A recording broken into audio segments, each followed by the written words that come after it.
जय हिंद मेरे प्यारे विद्यार्थियों, आरके कॉम्पिटिटिव क्लासेस में आपका फिर से स्वागत है और जबरदस्त स्वागत है।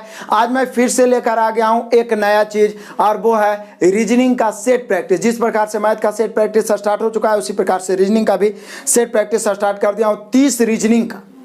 लेकिन ये आपको बीच बीच में मिलता रहेगा, अभी रेगुलर नहीं मिलेगा मैथ की तरह, क्योंकि अभी आपको 32 और 27 में सोल्यूशन बाकी है, उसे भी समाप्त करना जरूरी है। तो बड़ा ही मजा आएगा, एकदम नए पैटर्न पे मैंने सेट को किया और सेट का पीडीएफ आपको प्राप्त करना है तो हमारे Telegram channel RK competitive classes से जरूर जुड़े और हर तरह के पीडीएफ को फ्री में प्राप्त करें। तो आइए देखते हैं फटाफट 30 महत्वपूर्ण रीजनिंग का सॉल्यूशन। तो आइए देखते हैं, पहला से तीसरा पहला ही धमाका आ गया और डायग्राम ऑलरेडी बना हुआ है, मैंने अच्छा से एडजस्ट करके लिख दिया, आपको क्वेश्चन में भी दिख रहा है। फटाफट अब सिर्फ क्वेश्चन बनाना है। तो क्वेश्चन नंबर 1 को पढ़िए। जो केवल स्टार बी को पसंद करते हैं उनका केवल स्टार ए को पसंद करने वाला से अनुपात, मतलब केवल बी और केवल ए का अनुपात पूछ रहा है भाई। तो बोलिए सर केवल बी और केवल ए का अनुपात, तो दिक्कत क्या है?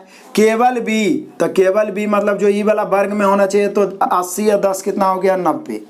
केवल बी को पसंद करने वाले उनका केवल स्टार ए को पसंद करने, तो केवल स्टार ए, तो बोलिए ये तो त्रिभुज है, तो केवल ए वाला तो ये 50 से नजर आ रहा है जो कि केवल त्रिभुज में है, बाकी तो किसी न किसी में और इन्वॉल्व है।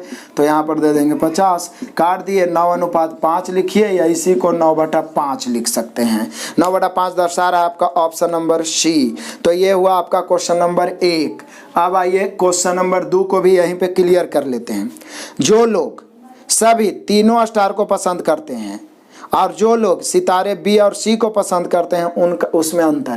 तो बोले सर तीनों को पसंद करने वाला तो 150 है, जो वर्ग में भी है त्रिभुज में वृत्त में भी 150, माइनस अंतर बोल रहा है तो माइनस बी और सी को, केवल बी और सी। तो बोले सर केवल बी और सी, केवल बी मतलब वर्ग में और केवल सी मतलब वृत्त में, तो केवल बी और सी में कितना है? तो बोले सर केवल बी और सी में तो बी और सी वर्ग और वृत्त, तो बोले सर वर्ग और वृत्त में तो 20 है ना, ऐसे बी और सी बोलता तो यो समझ, लेकिन केवल बी और सी बोला है तो बोलिए कि सर 20 है, तो बस ये दोनों का अंतर लिख देना है, 130 हो गया। यही तो हम लोग से पूछ रहा है, तीनों और केवल बी और सी का अंतर 130 है, ऑप्शन नंबर डी। तो 2 का भी आंसर हो गया। चलो 3 भी यहीं पे निपटा देते हैं। 3 पढ़ लो।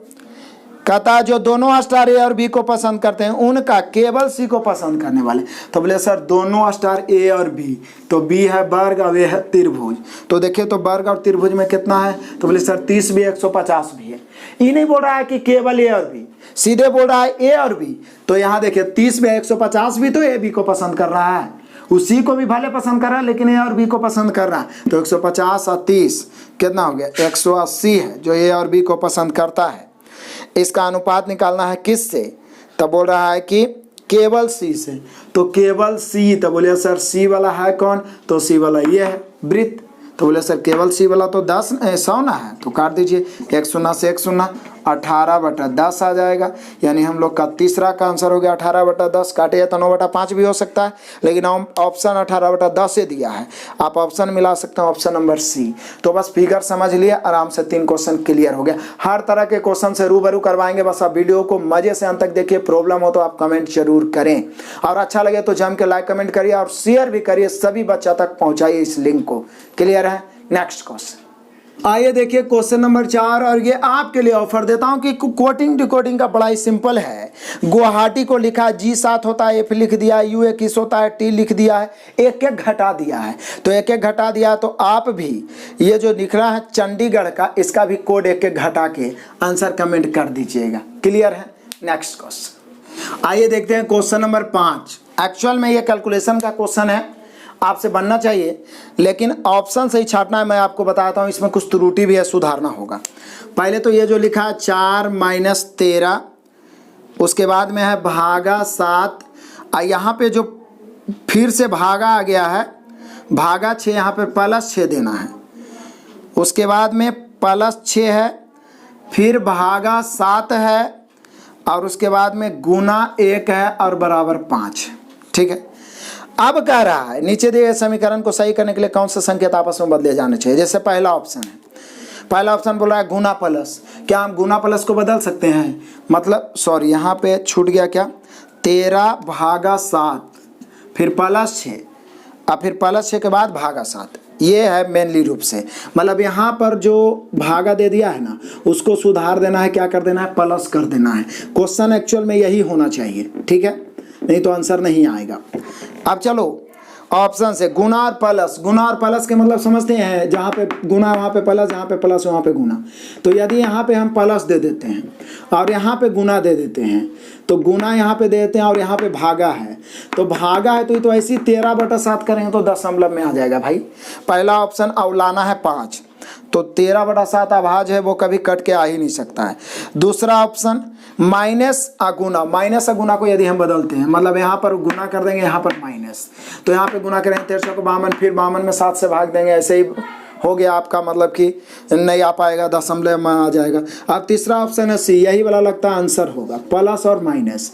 यदि हम प्लस की जगह माइनस, माइनस की जगह प्लस, जैसे 4 ये माइनस है तो प्लस 13 भागा 7, अब प्लस है तो -6 और भागा यहाँ पर तो 7 है, गुना 1 है। अब जरा देख लेते हैं, 4 प्लस 13/7 और -6/7 कर रहा है और गुना 1, तब तो वो खत्म हो गया, तो 4 प्लस, अब जरा ध्यान दीजिएगा, 13/7 यहाँ पर एलसीएम लेंगे 7, 13 में 6 गया 7, 7 7 कट गया 1 और 4 1 हो गया 5। हालांकि आप कॉमन सेंस लगा सकते हैं, माइंड में ही कैलकुलेशन कर सकते हैं, या आपको चेक करना पड़ेगा सभी ऑप्शन। तो यहाँ पे हमारा वो ऑप्शन नंबर सी, लेकिन पहले यहाँ पे मैंने सुधारा था, जो भागा है उसको प्लस कर दिए।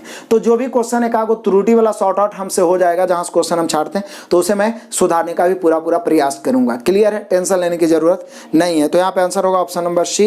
नेक्स्ट क्वेश्चन नंबर 6 देख लो भाई। तो इसमें तो इंग्लिश का मीनिंग जानना होगा। पहले क्या हो रहा था ना कि हिंदी में पूछता था, तो यहाँ पे बोल रहा है इनमें से विषम चुने। एंगल से एंगुलर बनता है, पॉवर्टी पुअर एक दूसरे से रिलेटेड है, रिचेज रिच, ये तीनों तो समान लग रहा है, तो निश्चित है यदि जब 3 को पकड़ लिए तो चौथा अपने आप पता चल जाएगा। तो यही हो जाएगा एडवर्सिटी और प्रोपेरिटी, यही वाला डिफरेंट हो जाएगा, यानी ऑप्शन नंबर डी। क्लियर।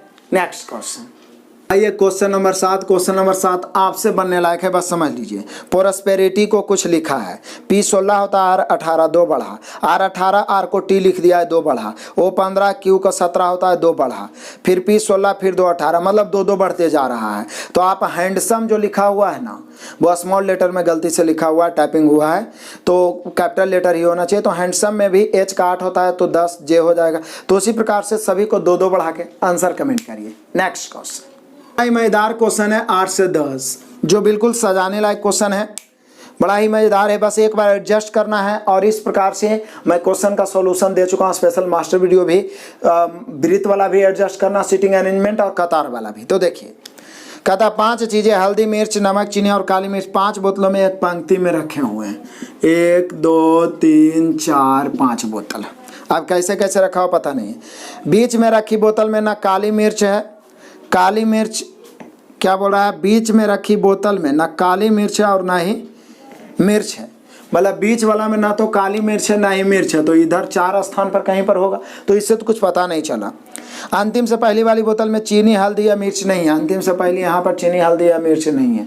लो तो नहीं है, से कैसे अभी एडजस्ट होगा, पूरा पढ़ लो। एकदम बाएं रखी बोतल में ना तो मिर्च है, ये बाएं हो गया यानी लेफ्ट, और ये राइट। एकदम बाएं रखे बोतल में ना तो मिर्च है और ना ही चीनी, इससे भी पता नहीं चला। बाएं से दूसरी बोतल में नमक है, अब पकड़ा गया। बाएं इधर क्या है, बाएं बाएं इधर है, बाएं से दूसरी बोतल में तो 1 2, इसमें क्या है, नमक। अब देखिए पता चलेगा यहाँ से, बाएं से दूसरी बोतल में नमक है। अब देखिए, एकदम बाएं रखी बोतल में ना तो मिर्च है ना ही चीनी है, तो समझिएगा, एकदम बाएं रखे बोतल में ना तो मिर्च है ना तो चीनी है, तो नमक नहीं है। तो अब बचा कौन, तो बोलिए सर 2 चीज़, और नमक भी नहीं है, चीनी भी नहीं है, मिर्च भी नहीं है, तो काली मिर्च और हल्दी बचा, यही दोनों में से कोई बचा। तो चलो मैंने लिख दिया हल्दी, अभी हल्दी लिख दिया हूँ, काली मिर्च भी हो सकता है। अब आइए, बीच में रखी बोतल में ना काली मिर्च है ना ही मिर्च है, मतलब बीच वाला में ना तो काली मिर्च है ना ही मिर्च है, तो बोले सर काली मिर्च और मिर्च भी यहाँ पर नहीं है। उसके बाद कहता है अंतिम से पहली वाली बोतल में चीनी हल्दी या मिर्च नहीं है, अंतिम से पहली वाली बोतल में। तो ध्यान दीजिएगा, अंतिम से पहली वाली बोतल में, तो ये अंतिम है, अंतिम से पहली वाली बोतल में चीनी हल्दी या मिर्च नहीं है। तो चीनी, हल्दी और मिर्च नहीं है, तो बोले सर नमक भी तो नहीं है, नमक तो इधर रखा ही गया है। तो चीनी, हल्दी और मिर्च नहीं है और नमक भी नहीं है, तो बचा कौन? तो बोलिए सर काली मिर्च बच गया।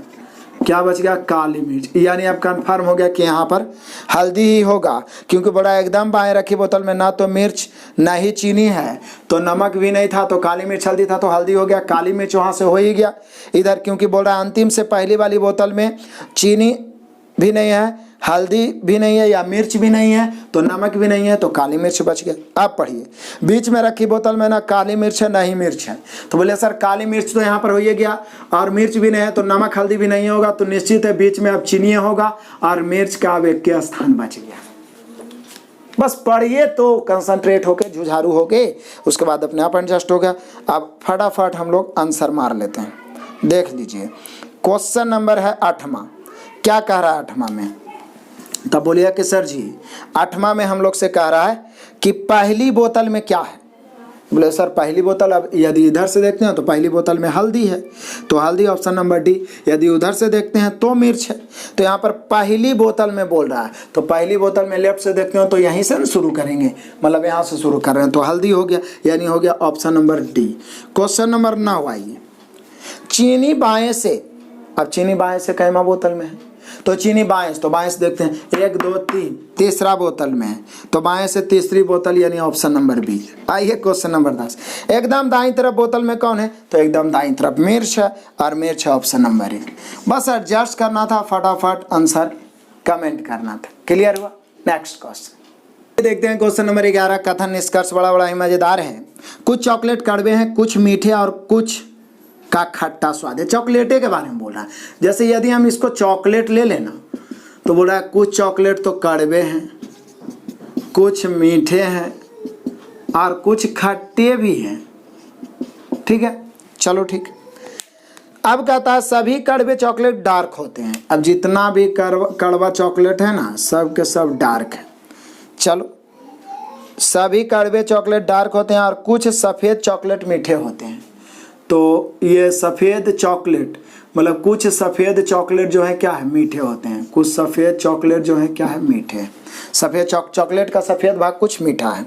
अब आ जाइए फटाफट निष्कर्ष। पहला निष्कर्ष, सभी डार्क चॉकलेट कड़वे होते हैं। सभी डार्क चॉकलेट कड़वे नहीं होते, सभी कड़वे डार्क हैं, तो सब कुछ डार्क कड़वे हो सकते हैं। तो पहला तो गलत हो गया। दूसरा आइए, दूसरा कहता है कम से कम एक मीठी चॉकलेट है जो कि सफ़ेद है। तो बोले सर ये तो सही होगा, क्योंकि कुछ सफ़ेद चॉकलेट मीठे हैं, तो कम से कम एक आगो रहे तब सफ़ेद तो तभी तो हो सकता है ऐसा। तो यहाँ पे केवल निष्कर्ष 2 निकल रहा है और ऐसा दर्शा रहा है option number B. Next question number 12। मैं बार बार बोल रहा हूँ कि जाने अनजाने में रेलवे 4-5 क्वेश्चन आपसे इंग्लिश का पूछ देता है। अब देखिए, ये इंग्लिश नहीं तो और क्या है। एक्सेलेंट को आउटस्टैंडिंग लिखा है, मतलब एक्सेलेंट आप बोल रहे हैं तो उससे भी बेहतर होता है उसको आउटस्टैंडिंग, मतलब समानार्थक बोल सकते हैं इसको शब्द को। तो ऑसम को इनक्रेडिबल बोल सकते हैं। देखते हैं कोई बेहतर काम या कुछ ऐसा रखता है जो अद्भुत है एकदम, तो उसको इनक्रेडिबल बोलते हैं या ऑसम बोलते हैं। तो यहाँ पे हो जाएगा option number A, incredible. Clear है? नेक्स्ट क्वेश्चन आइए देखते हैं, क्वेश्चन नंबर 13। कथन निष्कर्ष। पहले कथन पढ़ लीजिए। ग्रीन हाउस गैसों के संकेंद्रण में वृद्धि जलवायु परिवर्तन के मुख्य कारणों में से एक, मुख्य कारणों में से एक है। और भी कारण होंगे, इससे यही पता चल रहा है। उसके बाद क्वेश्चन कह रहा है दूसरा कथन, CO2 ग्रीन हाउस गैसों का प्रमुख घटक है। चलो अब निष्कर्ष निकालो। निष्कर्ष में क्या कह रहा है? कह रहा है यदि ग्रीन हाउस गैसों को हटा दिया जाए तो जलवायु परिवर्तन नहीं होगा। आप सोचिए यहाँ पे क्या कह रहा है कि ग्रीन हाउस गैसों को हटा दे जलवायु परिवर्तन होगा ही नहीं, जो बोल रहा है, जबकि ऐसा थोड़ी ना कथन से पता चला है, यानी निश्चित ही गलत है। उसके बाद जलवायु परिवर्तन का प्रतिकूल प्रभाव केवल CO2 गैस कारण है। तो यहाँ पे क्या बोल रहा है कि ग्रीन हाउस गैसों का संकेंद्रण वृद्धि जलवायु परिवर्तन के एक मुख्य कारण है। उसके बाद CO2 ग्रीन हाउस गैसों का प्रमुख घटक है, लेकिन यहाँ केवल लगा दिया। केवल तो ये तो हो गया पक्षपात वाला बात, और भी कुछ है, भले ही प्रमुख है।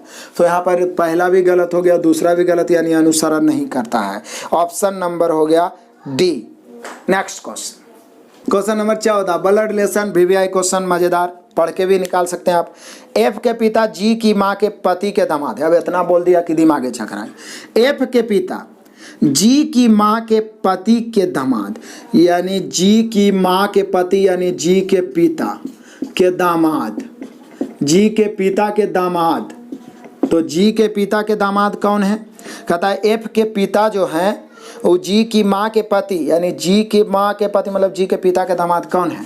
तो एफ के पिता हैं, एफ के पिता हैं, एफ के क्या है? पिता। अब बोल रहा जी के पिता एफ से कैसे संबंधित है? जी के पिता एफ से कैसे संबंधित है? तो बोले सर इसका ही दामाद हुआ, इसका ही पिता हो गया तो इसका बेटा हो गया, तो दामाद का बेटा कौन होता है? नाती, मतलब ये कौन हो जाएंगे? नाना। और नाना जब ऑप्शन में नहीं देगा तो क्या देगा? दादा, ठीक है ना। नाना या दादा देता है, ब्लड रिलेशन में ऐसा बोला जाता है। तो यहाँ पे नाना नहीं है तो दादा, option number B. Next question number 15, तो आप खुद ही आंसर कमेंट कर सकते हैं। कुछ नहीं किया है, पहले 6 से 14 8 बढ़ाया, फिर 14 24 10 बढ़ाया, फिर बड़ा बढ़ाया, तो इस बार कितना बढ़ाएगा? 14 बढ़ाएगा, तो आंसर तो 50 हो ही गया। बताना क्या है? ऑप्शन नंबर बी आपका हो गया। 36 में 14 बढ़ाइए ना तो हो जाएगा कितना? 50, option number B. Next question number 16 है। लंदन को कुछ कोड लिखा है, नॉर्मल को भी इसी से रैंडम को चुनना है। जैसे आर को जो भी लिखा है जिसके बदले में जो आया है उसी को चुन के लिख देना है। और ये तो बताने की ज़रूरत ही नहीं है, आपको पता ही होगा, सभी को पता होगा। तो इसका भी आंसर कमेंट करना है। और यदि आपसे नहीं बनता कोई भी विद्यार्थी ने तो कमेंट कर दीजिए, तो मैं ये सब क्वेश्चन को भी बताते चलेंगे। सेट में कोई ना मतलब कि समझौता नहीं। जो भी क्वेश्चन में प्रॉब्लम हो ईजी से ईजी आप बोलिए, मैं उसका सोल्यूशन जरूर दूंगा। और यदि नहीं बोलते हैं, आपको अच्छा लगता है तो कमेंट जरूर करिए, कमेंट जरूर आंसर करिए, तभी पता चले कि आपसे बन रहा है। नेक्स्ट क्वेश्चन, आइए क्वेश्चन नंबर 17 देख लेते हैं। बड़ा ही मजेदार ब्लड रिलेशन है। एक तस्वीर को देखकर पुष्पा कह रही है, देखिए बड़ा ही आसान से समझाते हैं, हालांकि बिना लिखे भी बन सकता था। ये तस्वीर के बारे में पुष्पा कह रही है। पुष्पा क्या कह रही है? इस आदमी मतलब ये तस्वीर के आदमी की पत्नी लक्ष्मी, मतलब ये आदमी की पत्नी कौन है? लक्ष्मी। मेरी बेटी मतलब पुष्पा की बेटी की बुआ की माँ है। तो पुष्पा की बेटी की बुआ पुष्पा की ननद होगी, पुष्पा की ननद की माँ क्या होगी? सास हो जाएगी। तो सास कौन है? तो बोल रहा है इस आदमी की पत्नी लक्ष्मी मेरी बेटी की बुआ की माँ है। तो बेटी की बुआ ननद, ननद की माँ सास, यानी इस आदमी की पत्नी ये सास है, तो कन्फर्म है भाई, तो ससुर ही होगा ना, ये ससुर होगा। तो बोला पुष्पा लक्ष्मी से कैसे समय? तो बोले सर ये सास हो गई लक्ष्मी, जिसके बारे में बोले लक्ष्मी यहाँ पर हो गई लक्ष्मी सास, तो पुष्पा बहू हो जाएगी। तो लक्ष्मी से किस प्रकार संबंधित है? तो बहू हो गई लक्ष्मी की पुष्पा, तो बहू है, option number D. Next question number 18 देख लो। अभिकथन और कारण वाला। कॉड लिवर तेल विटामिन डी का एक अच्छा स्रोत है। ऐसे भी हम लोग पढ़े थे कि कॉड लिवर, जैसे मछली के लिवर में पाया जाता है तेल, तो उसी को बोलता है, एक मछली होता है उसी को कॉड लिवर। तो कॉड लिवर तेल विटामिन डी का एक अच्छा स्रोत है। तो अभी तक तो अभिकथन सही है। उसके बाद में बोल रहा है क्या? कॉड लिवर तेल कॉड मछली के लिवर से निकाला जाता है, ये आर, ये भी सही है, लेकिन व्याख्या सही नहीं हो सकता। मतलब वो विटामिन डी का अच्छा स्रोत इसलिए है कि कॉड लिवर के मछली से निकाला जाता है, बल्कि ऐसे ही बताया जाता है कि मछली के जो लीवर होता है वो विटामिन डी का एक अच्छा स्रोत है। ऐसे भी आप पढ़े होंगे, ठीक है ना। तो यहाँ पर कारण सही नहीं है, दोनों सही है लेकिन व्याख्या सही नहीं है। और आर दोनों सही है लेकिन आर एक ही व्याख्या नहीं है, option number B. Next question number 19 देख लो। इस प्रकार के क्वेश्चन ऐसा होता है जो पढ़ने में आपका समय बर्बाद करता है, जबकि है बहुत आसान। कहता है कि एक दुकानदार के लिए निम्नलिखित मापदंड के आधार पर बिक्री के लिए नहाने के साबुन की इन्वेंट्री रखता है। उसमें कुछ मापदंड है। पहला मापदंड है नहाने का साबुन जिनकी प्रति साबुन की कीमत 15 और 35 के बीच होना चाहिए। 16 17 18 19 कितनों हो सकता है, दोनों के बीच होना चाहिए। साबुन की कम से कम 90 यूनिट साप्ताहिक बिक्री होनी चाहिए, 90 यूनिट। उसके बाद में कहता है उनकी एक विशेष खुशबू यानी सुगंध होना चाहिए। तो अब आइए देखते हैं कौन है। ए ऑप्शन में कह रहा है एल, जिनमें गुलाब की खुशबू है, तो विशेष खुशबू तो है, सुगंध तो है। प्रति यूनिट उसकी कीमत 27 है, 15 और 35 के बीच है, अभी तक तो ठीक है। लेकिन सप्ताह में 85 यूनिट बिक रहा है, जबकि कम से कम 90 यूनिट बेचना है, तो ये छट गया। एम की प्रति यूनिट 31.5 है, जो 15 और 35 से बीच ही है। इनमें चंदन की सुगंध है, ये भी सही है, लेकिन 73 यूनिट बिक रहा है, तो कैंसिल हो गया। एच की सप्ताह में 95 यूनिट बिकता है, चलो 90 है, 95 बिक रहा है, तो सही है। प्रति यूनिट 24.5 है, जो 15-35 के बीच में ही है, और इसमें हल्की सुगंध है, तो ये भी एक प्रकार का सुगंध ही हो गया। यानी ऑप्शन नंबर सी इस मापदंड पर खरे उतर रहा है, यही वाला साबुन को मतलब कि आप यस कह सकते हैं। ऑप्शन नंबर हो गया सी। नेक्स्ट क्वेश्चन नंबर 20 आइए कोडिंग डिकोडिंग का। ये बहुत सारा क्वेश्चन मैं रीडिंग में बता भी चुका हूँ, यहाँ भी आया है, चलो लिख के बताता हूँ।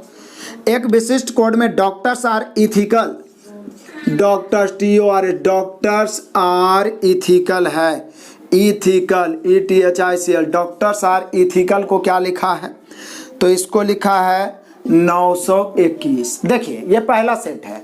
एकदम आप ज़्यादा से ज़्यादा लाइक कमेंट और शेयर करिएगा, ज़्यादा से ज़्यादा बच्चे इन्वॉल्व होंगे, हमें मोटिवेशन मिले, लगातार मैं आपको सेट दूंगा और बेहतर से बेहतर सेट बना के मैं रखूंगा एकदम नए पैटर्न पे। तो हर तरह के क्वेश्चन से रूबरू हो जाइएगा और चिंता नहीं करना, जो बचा हुआ है वो भी मैं पूरा तैयारी के साथ जल्द ही ख़त्म करूँगा। तो उसके बाद बोलता है medicines are costly, medicines are costly, इसको भी कुछ लिखा है, तो इसको क्या लिखा है, मेडिसिन्स आर कॉस्टली को लिखा है 526। उसके बाद लिख रहा है medicines are prescribed by doctors, medicines are prescribed CRIBD by doctors, तो इसको ही क्या लिखा है, इसको लिखा 28693, ये वाला लिखा हुआ। हालांकि ये आपको लिखने की कोई ज़रूरत नहीं है, लेकिन एक क्वेश्चन में बता देता हूँ, पहला सेट है, आप सीख जाइएगा, ऐसे तो आप जानते होंगे।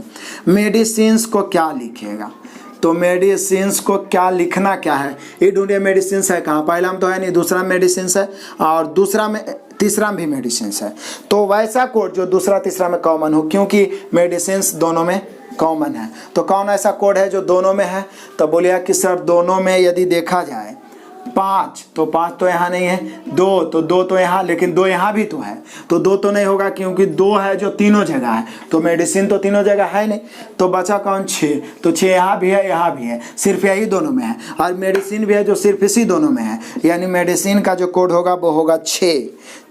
ऑप्शन मिला लीजिए, option number D. Next question number 21, language को पढ़ना, इस पर आधारित एक ऑप्शन छाटना है जो सबसे सटीक हो, और ये वाला हो गया कथन निष्कर्ष हो गया, इस पर विशेष ध्यान देना होगा क्योंकि 5, 6, 7 क्वेश्चन इसी प्रकार के पूछेगा और इसका कोई अलग से ट्रिक नहीं है। ज़्यादा क्वेश्चन बनाइएगा, ज़्यादा क्वेश्चन पे प्रैक्टिस करिएगा, आप में अपने आप कॉन्फिडेंस और एक्सपीरियंस आएगा। इसका एक ही उपाय है, निम्नलिखित को पढ़ें और उस पर आधारित सवाल का जवाब दें। हम पाषाण युग से डिजिटल युग में एक लंबा सफर करके आए हैं। इंटरनेट से हमारे अध्ययन, चैटिंग, कार्य करने, खेलने और पैसा खर्च करने का तरीका ही बदल दिया है। जानकारी सिर्फ एक क्लिक दूर है। इससे जीवन प्रणालियों को पहले की तुलना बहुत आसान बना दिया है। आज इंटरनेट एक लग्जरी की तुलना में एक आवश्यकता बन गया है, लेकिन इसके अपने नुकसान भी हैं। चलो, इतना पढ़ने के बाद दिए गए कथनों में कौन निष्कर्ष निकलता है? इंटरनेट एक लग्जरी है कि हर किसी के बस में नहीं है, ये गलत है। अब तो लग्जरी से वो आ गया है आवश्यकता के रूप में। पाषाण युग के आदमी ने इंटरनेट का आविष्कार किया, ये तो महागलत है। हम बचत के बिना इंटरनेट पर पैसा खर्च करते हैं, ये तो अपना अपना निर्भर है। बहुत सारे लोग उससे लाभ भी उठा रहे हैं, तो ऐसे कैसे कर सकते हैं? तो इसमें सबसे सटीक डी है। इंटरनेट के माध्यम से जानकारी आसानी से सुलभ हो गई है। सबसे सटीक जो ऑप्शन लगे आपको वही आपका आंसर होगा, और इसका अलग से कोई ट्रिक नहीं है। जब क्वेश्चन आए तो स्थिर से उस प्रकार के क्वेश्चन को इग्नोर नहीं करना है, पढ़ना है, फिर आंसर खुद में थॉट्स करना है। 100-200 क्वेश्चन जब इस प्रकार के आपके नज़रों से गुजरेगा तो आप में खुद एक्सपीरियंस हो जाए और 99% क्वेश्चन आपका सही ही होगा। ठीक है, तो यहाँ पे ऑप्शन नंबर डी हुआ। नेक्स्ट क्वेश्चन नंबर 22 आइए। अब देखिए, इसका इंग्लिश जानना जरूरी है। स्फीयर को हेमिस्फीयर लिखा। स्फीयर माने गोला होता है, हेमिस्फीयर माने अर्धगोला, मतलब उससे कुछ घटा है। अब कहता है फुल मून, न्यू मून, तो वो तो एक ही है। डेस्कटॉप, टैबलेट, ये तो फुल डे, नाइट। तो यहाँ पे एक ऑप्शन आपका सी मिल रहा है जो स्क्वायर और ट्रायंगल को शो कर रहा है। स्क्वायर में 4 भुजा होता है, ट्रायंगल में 3 भुजा, तो यहाँ भी उससे कम रहा है। तो मिलता जुलता इससे स्फीयर माने गोला, हेमिस्फीयर माने अर्धगोला, तो उसी प्रकार से आपका है स्क्वायर, स्क्वायर से ट्रायंगल। और ऐसे भी ये भी आपका मेंसुरेशन वाला चित्र है, ये भी आपका मेंसुरेशन वाला चित्र है, तो ऐसे भी आप कर सकते हैं और घटते हुए क्रम में है। तो यहाँ पे option number C. Next question number 23, तो आपसे ये बन जाएगा। एक एक गैपिंग करके देखें तो A B C D E F, तो यहाँ पर G आ जाएगा।